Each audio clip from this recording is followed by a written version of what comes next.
Normalement, c'est des champignons qui sentent l'eau de Javel. Ils sentent le chlore. La forêt domaniale de Boulogne, entre Blois et Chambord, est un lieu réputé pour ses cueillettes de champignons.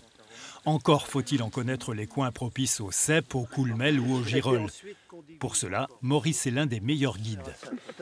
Alors ça, on n'appelle pas ça un cèpe, on appelle ça un bolet.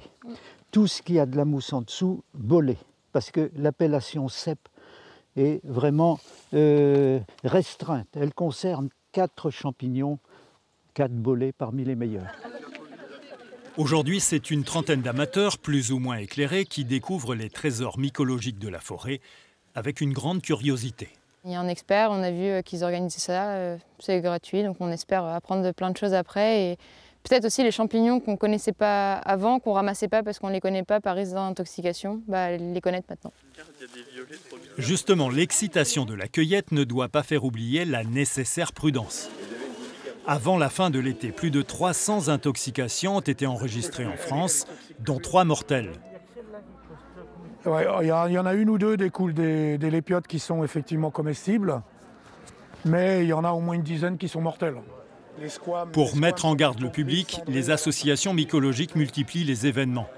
Dans ce salon de l'automne, par exemple, on dispense conseils et alertes. Ne mangez que ce que vous connaissez absolument extrêmement bien. Et surtout, faire en sorte aussi que la personne qui cuisine, ça soit un mycologue.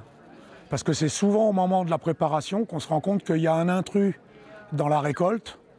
Et moi, j'ai eu même des amis qui connaissaient bien les champignons, qui se sont rendus compte au dernier moment qu'il y avait un champignon mortel dans le lot, quoi.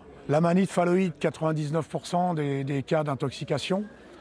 Vous vous rendez compte que vous êtes malade au bout de 48 heures, 72 heures, vous avez déjà la moitié du foie qui est liquéfié, quoi.